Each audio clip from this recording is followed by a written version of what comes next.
developing futures speaks to the need to create room for imagination, creating a new free space for using ideas, theories, knowledge, methods differently. And that means not being held ransom or being held to the traditional knowledge systems that we know. For example, we've all absorbed the idea that some things are not easy to do because Africa does not have capacity.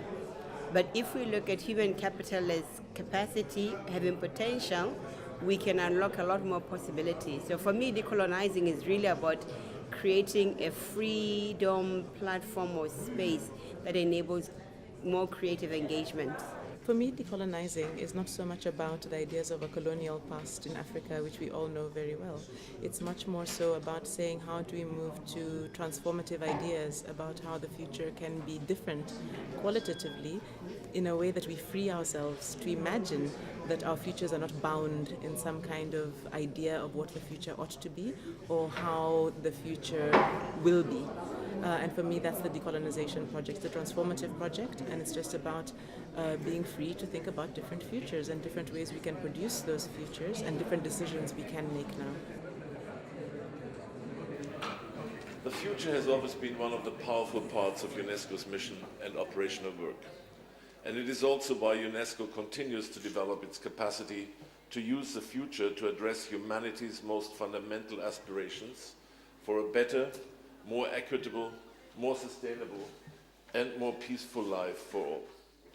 Decolonizing the future is not about the long-standing and important struggle to throw off the colonizers' way of thinking. Rather, it is about being able to expand our perspectives and analytical tools to address contemporary complexities, many of which are not germane to Africa, and to narrow down options and choices for decision makers and stakeholders at large. We must rid ourselves from being overly dependent on established paths and from being beholden to legacy systems that have lost their pertinence.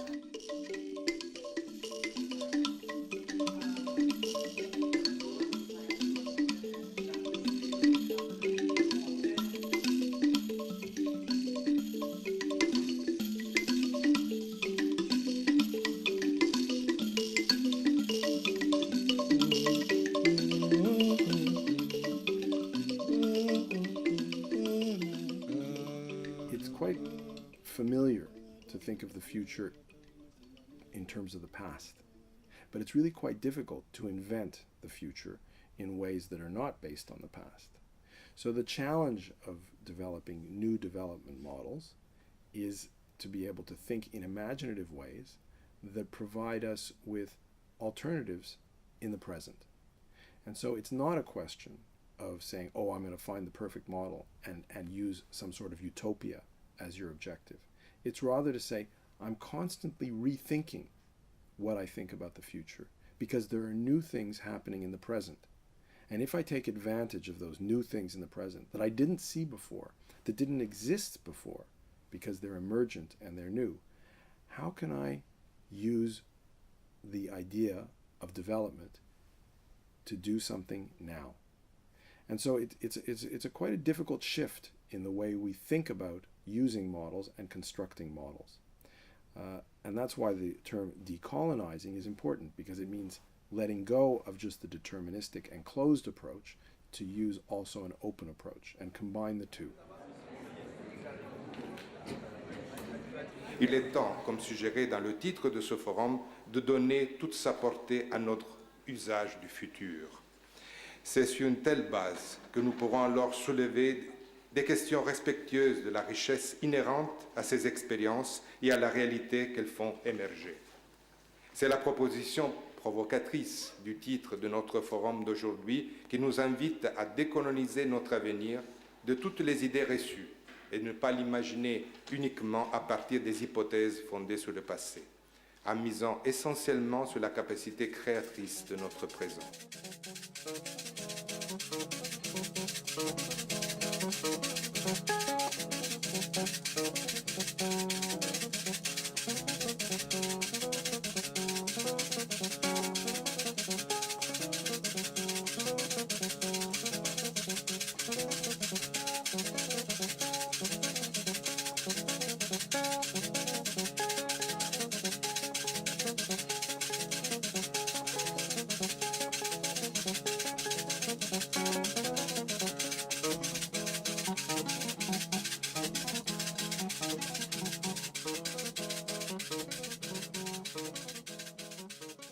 using the future as a way to open up our imagination is becoming more important.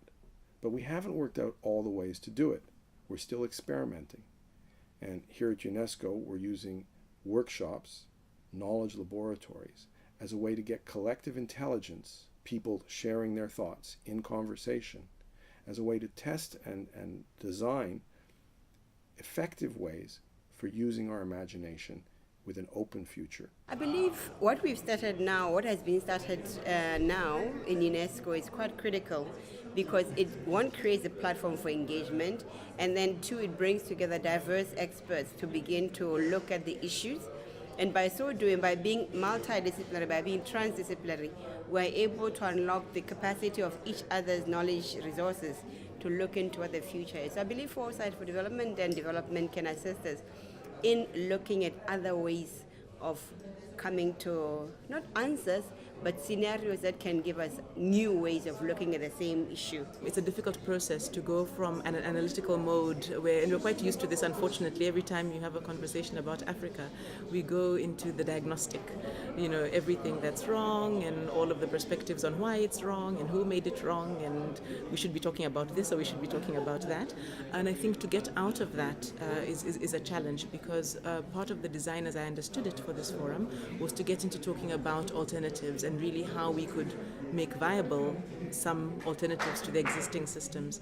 It's not been so easy to get to that, but I really do think this forum has been encouraging a lot of engagement and is an important step forward to being able eventually to having the conversation about alternatives. So I think it's been great. I think it's been uncomfortable, but I think it had to be so.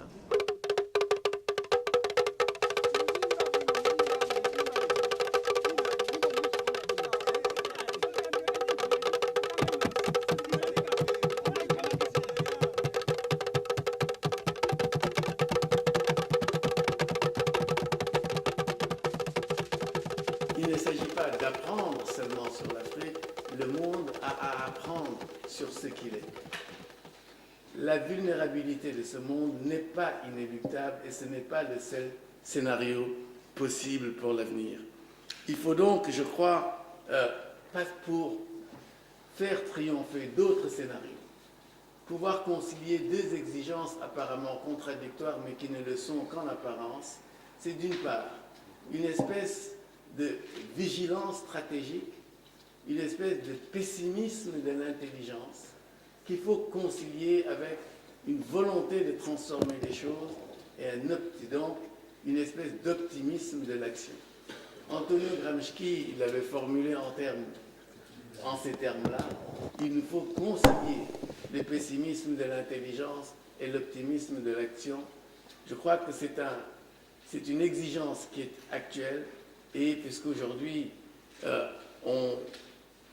le président Mandela nous a quittés, je crois qu'il est utile de terminer en rappelant qu'il avait tenu des propos similaires en octobre 1996, lorsqu'il a ouvert la session du Parlement qui a adopté la Constitution sud-africaine. Il avait dit « Il nous faut oser réfléchir, avoir un idéal pour l'avenir, parce que ne pas en avoir, c'est se condamner à des lendemains qui seront des cauchemars, mais ne penser qu'à l'avenir sans traduire cette vision de l'avenir en action, c'est simplement rêver et se complaire dans l'illusion. Je crois qu'il nous faut donc marcher sur deux jambes, continuer de réfléchir, mais agir pour faire en sorte, encore une fois, que l'avenir souhaitable devienne réalité, soit à notre portée.